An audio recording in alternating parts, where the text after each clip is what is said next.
1,000만 원이 넘을 거예요. 개발일까지도 한다라고 하면.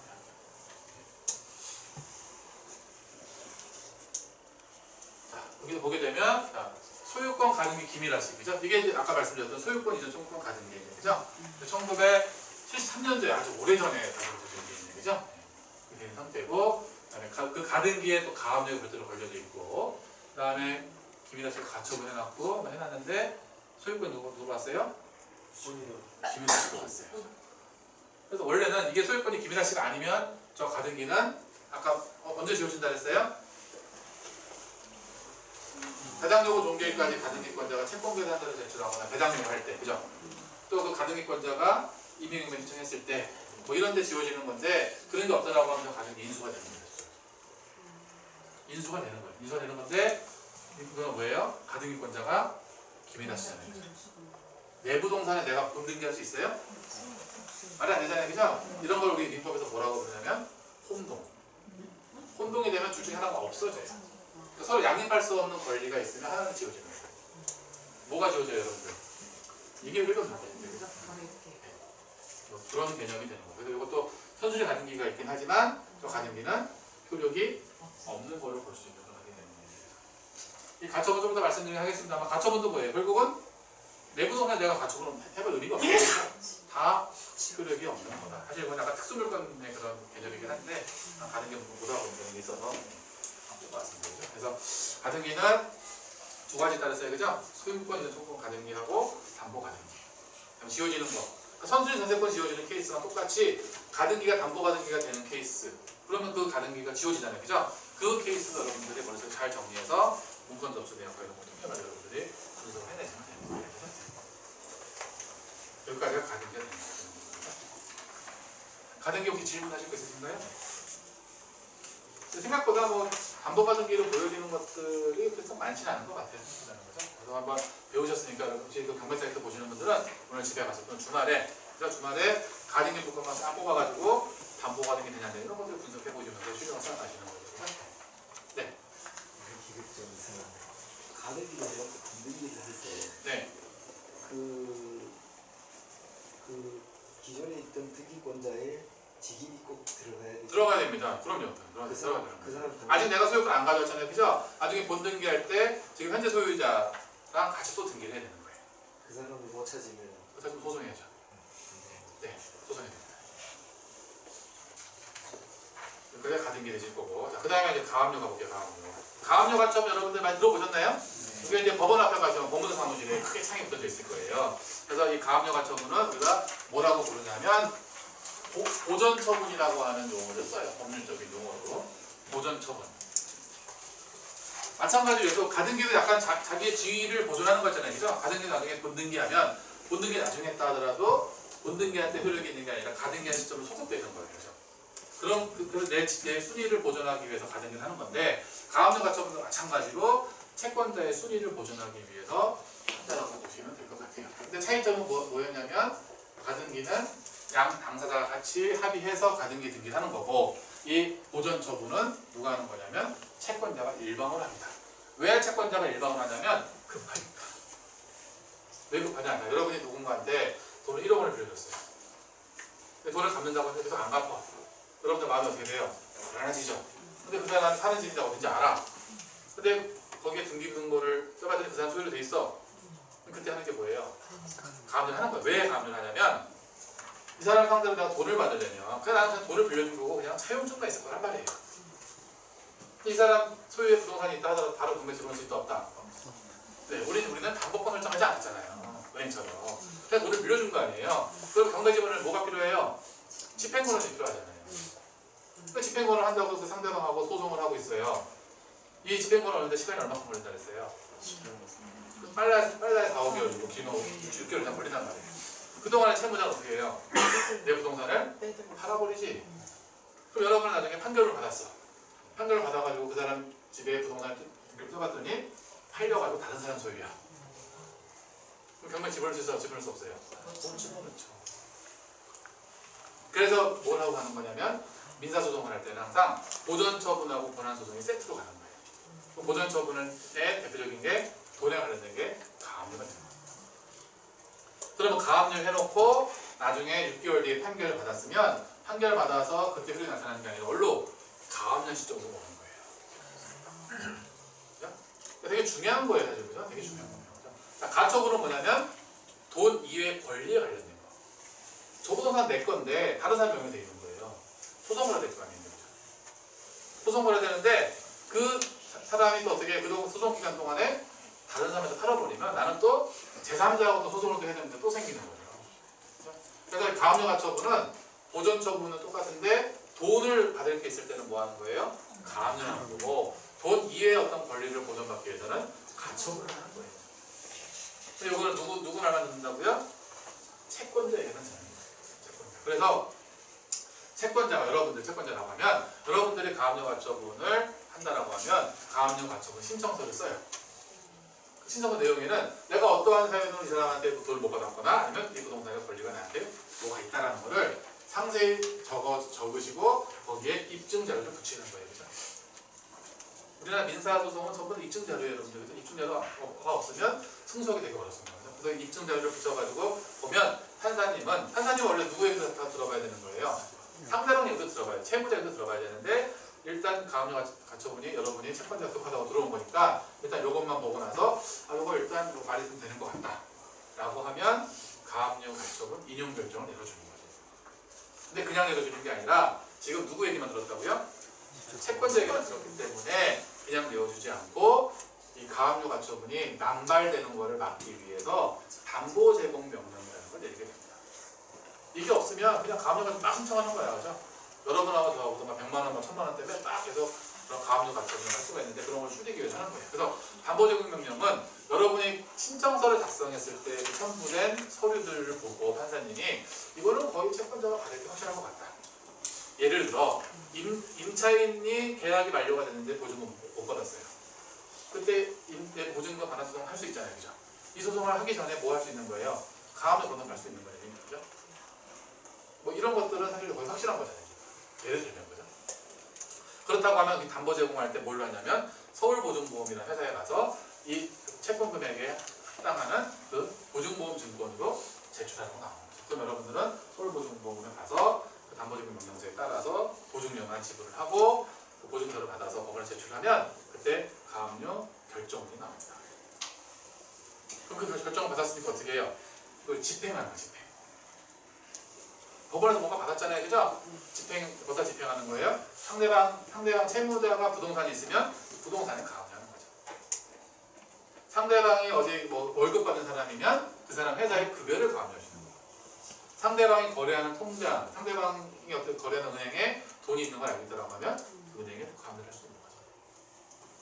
아니면 그 사람 집에도 뭘 할 수 있어요? 동산, 그죠? TV, 냉장고 이런 것들도 가압류를 좀 받아서 할 수 있는 거죠.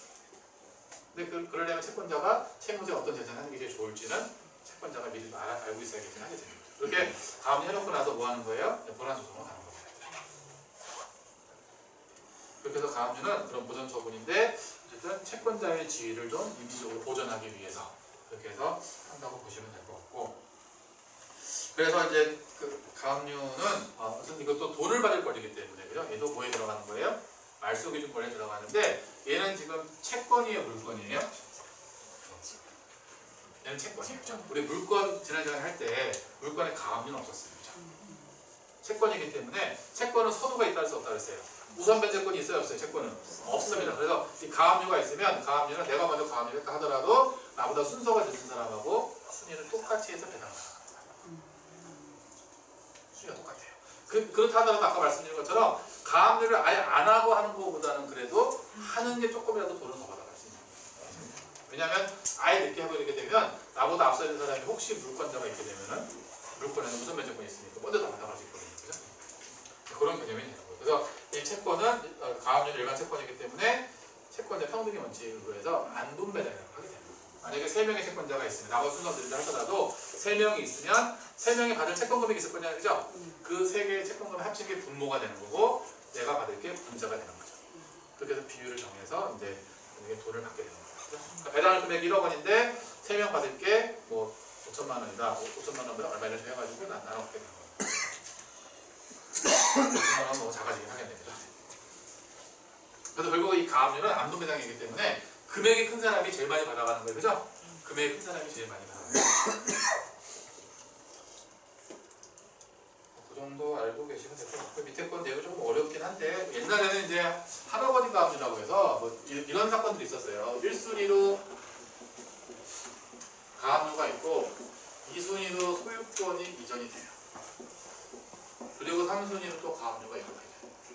그러면 이 첫 번째로 설정된 가압류는 지금 소유자한테 받을 돈 있는 사람이에요? 아니죠? 이 전 소유자한테 받을 돈 있는 사람인데 지금 소유자가 어떤 사유로 부동산 거래를 했는데 그죠? 가압류를 지우지 못한 거죠. 이제. 그래서 지금 소유자의 채권자는 소유권 이전한 다음에부터 설정되는 사람들인데 이렇게 1번 같은 사람들은 옛날 소유자의 채권자이기 때문에 전 소유자 또는 뭐 할아버지 가압류라는 표현을 쓰긴 했어야 된다는 거죠. 근데 저게 옛날에는 저게 인순이 아니냐라고 하는 약간 법리적인 다툼이 좀 있어서 권리 분석하기도 어려웠었는데 지금은 그게 딱 대법원 판례로 제가 2006-19986이죠. 요거 판례로 정리가 돼서 가압류는 다 말소가 된다고 보시면 될 것 같아요. 근데 이 판례에서 뭘 하나 얘기해 줬냐면 자, 가압류는 아까 채권이기 때문에 나보다 순서가 늦은 사람하고 암돈배당한다 그랬어요. 그죠? 근데 이렇게 전 소유자의 가압류인 경우에는 얘가 1억 원이 있고 얘가 1억 원이면 배당할 금액이 5천만 원이라고 하면 원래 암돈배당이니까 5천만 원 가지고 1억 원씩이니까 2,500씩 나누면 되는 건데 이 전 소유자의 가압류는 그렇지 않고 어떻게 5천만 원을 먼저 줍니다. 그러니까 전 소유자의 채권자들 거를 먼저 배당해주고 남는 걸 가지고 지금 소유자의 채권자들한테 배당을 해준다. 그런 내용이 요 판례에 있는 거예요. 그런 것까지는 알아보시면 가압류 되실 것 같고. 가압류는 어렵지 않아요, 그죠? 어렵지 않은데 가처분이 조금이니까 약간 어려워요. 가처분. 가처분은 아까 말씀드린 대로 돈이 아닌, 그죠? 돈이 아닌 어떤 권리이기 때문에 등기부 등본에는 뭐라고 표시가 될까요? 가압류는 돈이기 때문에 가압류가 설정이 되면은 가압류 금액이 설정이 되는 거예요. 등기부 등본에. 그죠? 그래서 이 사람이 얼마 받을 수 있다라고 나오는데 이 가처분은 돈이 아니기 때문에 여러분들이 등기부를 보시게 되면 피보전 권리라고 하는 뭐가 나타납니다. 피보전 권리. 그 가처분 채권자가 어떤 권리를 보호받기 위해서, 그죠? 어떤 권리를 보호받기 위해서 가처분을 걸었는지 이런 얘기가 나오는 겁니다. 그래서 뭐 소유권 이전 등기 청구권, 뭐 소유권 말소 등기 청구권 이런 식으로 그 어떤 권리가 나타나요. 그래서 이 가처분은 이제 권리이기 때문에 저 가처분 채권자가 어떤 권리를 상대로 가처분도 이제 보전처분이니까 나중에 저 가처분 채권자가 불안소송을 걸 거잖아요, 그죠? 그 불안소송의 결과에 따라서 가처분 채권자가 승소하게 된다라고 하면 저 피보전 권리에 의해서 권리가 변동되는 거예요. 어떤 권리를 지워달라고 하면은 그 권리가 지워지게 되는 거죠. 그럼 그 권리가 지워짐으로 인해서 혹시 대항력이 없는 임차인이 그 권리가 지워지면서 1순위로 갈 수 있긴 하겠죠, 이제, 그죠? 그렇게 되면 여러분들이 그 임차인의 보증금도 소환할 수도 있는 거예요. 그래서 이 가처분도 마찬가지로 자, 가압류는 말소 기준으로 들어가니까 다 지워지는데 가처분은 뭐예요? 말소 기준 권리 들어가지 않아요. 들어가지 않기 때문에 말소 기준보다 앞서 있는 가처분 여러분 인수해야 되는데 가등기하고 똑같이 어떤 결과가 나타난 거냐면 그 가처분의 피보전 권리대로 가처분 채권자가 승소하게 되면 그 피보전 권리 있는 대로 권리상의 등기부에 있는 권리가 바뀐다 그랬잖아요, 그죠? 그 바뀜으로 인해서 여러분이 피해를 보게 되는데 그걸 여러분들이 감수해야 되는 거예요. 그래서 말소 기준 권리 앞에 있는 가처분이 있으면 일반적으로 입찰을 하지 않는 거예요. 그죠? 만약에 가처분 채권자의 피보전 권리가 소유권 이전 등기 청구권이면 내 앞으로 소유권 달라고 하는 거잖아요, 그죠? 그렇게 되면 나중에 그 사람이 본안소송 통해서 판결을 받게 되면 여러분이 낙찰을 받아서 대금 납부해서 소유권 취득했다 하더라도 가처분을 떠안고 산 거기 때문에 그 가처분에 기해서 또 어떻게 돼요? 소유권이 또 바뀌게 되는 거죠? 그럼 여러분 소유권 또 어떻게 돼요? 또 뺏기는 거죠. 그럼 여러분 누구를 상대로? 여러분이 대금 납부해서 배당을 받아간 채권자 상대로 다 부당이득 반환 소송을 별도로 다 해서 돈을 받아내야 되는 거죠. 되게 고생하게 되는 겁니다.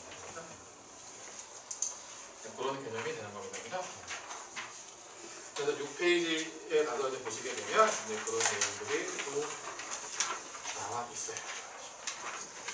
그리고 이제 후순위 가처분 중에 예외적으로 말소 기준 권리보다 순서가 늦으면 매각으로 소멸하게 되는데 어떤 경우들은 이제, 말씀드린 걸 순서 듣다 하더라도 어떤 가처분은 지워지지가 않아요.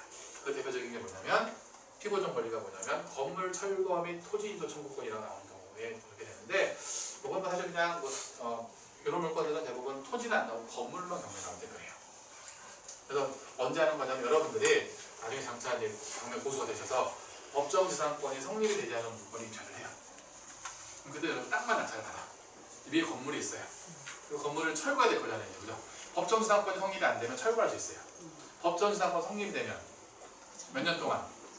건물이면 30년 동안 철거 못한다고 했잖아요. 그죠? 그냥 지도 조건만 받을 수가 있는 거예요. 그래서 법정지상권 성립이 안 되는 물건을 낙찰 받으면 그 건물을 어떻게 할 거니까? 장차 철거할 거니까. 그죠? 철거를 할 거니까 철거 소송을 할 거란 말이에요. 이것도 하나의 민사 소송이 되는 거잖아요. 그죠? 그렇기 때문에 이거 하기 전에 뭘 하고 가는 거예요? 보존 처분하고 가는 거예요.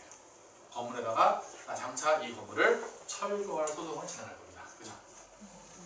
그렇게 하는 거죠. 왜 그렇게 하는지 아세요? 그렇게 해놓으면 나중에 그 건물이 혹시 경매 나오거나 여러분이 그 건물주 상대로 지료받을 채권이 생기니까 경매 집어넣을 수도 있잖아요. 그죠?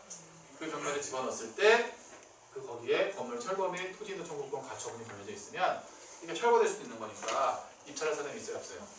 없죠. 누가 낙찰받아요? 여러분이 낙찰받아요. 그래서 법정지상권의 가장 기본적인 투자 패턴이 그런 거거든요. 법정지상권 성립이 안 되는 땅을 낙찰받아서 철거 소송하고 지도 소송 같이 해요. 그렇게 해서 건물주를 압박해서 좀 적당한 가격에 싸게 사오시든가 아니면 경매를 집어넣어서 일단 철거 소송이라도 판결을 받는 거예요. 그죠? 판결을 받아놓고 나서 여러분들이 나중에 그 건물을 반값에 싸게 사는 거지. 그 땅도 약간 싸게 샀는데 건물도 싸게 샀으니까 그런 하자를 해결해서 온전한 건물을 만들어 놓고 나서 내려가는 거죠. 시간은 걸리는데 시간이 걸릴 만큼 수익이 생길 수 있는 거죠.